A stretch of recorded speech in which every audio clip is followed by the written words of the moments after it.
Bueno, en este video vamos a trabajar el tema de fuerzas intermoleculares.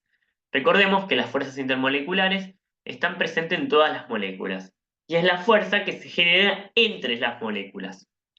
Hay tres tipos de fuerzas intermoleculares: las fuerzas de London, las fuerzas dipolo-dipolo y las interacciones puente-hidrógeno. Bueno, las fuerzas de London se encuentran presentes en todas las moléculas, sean polares o no polares.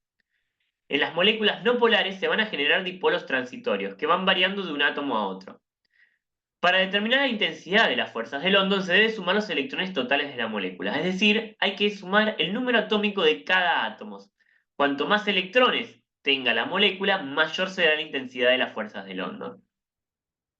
Las fuerzas dipolo-dipolo están presentes solo en moléculas polares. En estas moléculas se generan dipolos permanentes. El polo positivo de una molécula es atraído por el polo negativo de la otra. Y por último, las interacciones puente de hidrógeno están presentes solo en moléculas polares. Pero se debe cumplir una cierta condición. Se van a establecer interacciones puente de hidrógeno solo cuando la molécula presente la unión entre los siguientes átomos: hidrógeno y flúor, hidrógeno y oxígeno e hidrógeno y nitrógeno.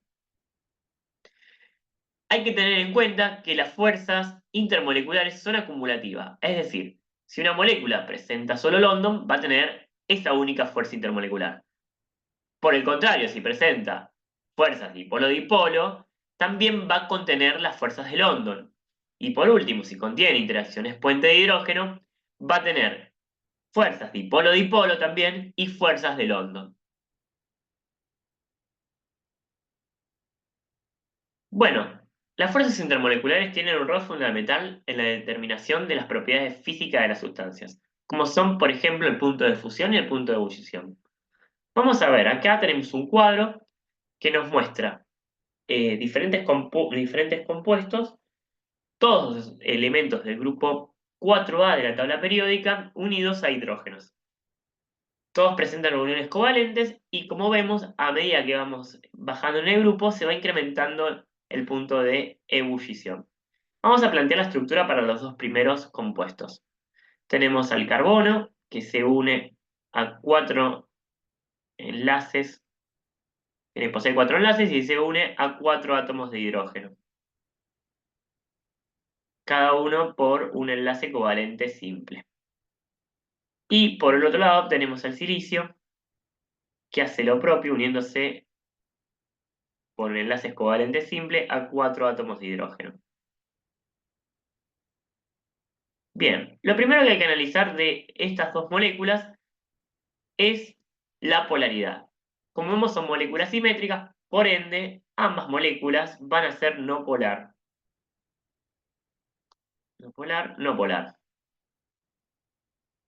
Ahora bien, como son no polares, solo van a poder tener fuerzas de London. Como dijimos, la fuerza de London está presente en todas las moléculas. Pero como son no polares, solo van a tener London, no van a tener dipolo-dipolo ni tampoco puente de hidrógeno. Bien, entonces, ¿a qué se debe la diferencia esta en los puntos de ebullición? Que la primera tenga menos 164 grados Celsius y la siguiente tenga menos 112. Bueno, si nos fijamos, vamos a calcular la intensidad de la fuerza de London. Entonces, para ello tendremos que fijarnos en el número atómico de cada átomo que conforma la molécula. Entonces, tenemos que el número atómico del átomo de carbono es de 6, es decir, que tiene 6 electrones, y le sumamos un electrón por 4, porque yo tengo 4 átomos de hidrógeno, ¿sí? Y esto nos da un total de 10 electrones. Bien, lo mismo hacemos con el otro compuesto. Tenemos al átomo de silicio, que tiene 14 electrones, y se le suma 4 electrones, ¿sí?, de los 4 átomos de hidrógeno que tenemos. En total nos da 18 electrones, tiene la molécula esta. Bien, como vemos, tiene mayor cantidad de electrones totales las moléculas de el silicio hidrógeno 4. Por ende, este compuesto va a tener un mayor punto de ebullición, lo que se traduce en una mayor fuerza de London.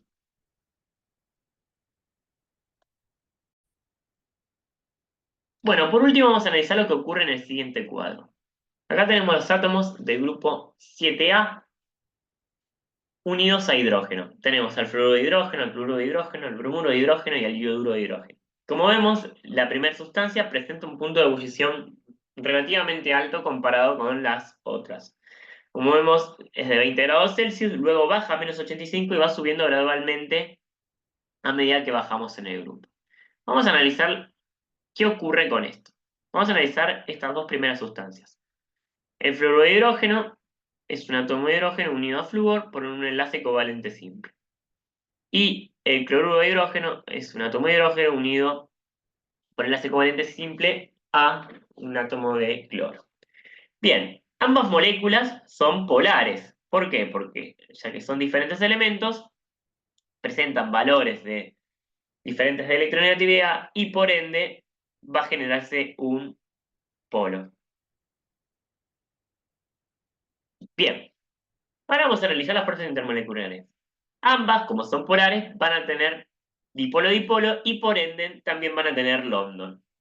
Entonces, tiene London, fuerzas de London, y también va a tener fuerzas dipolo-dipolo.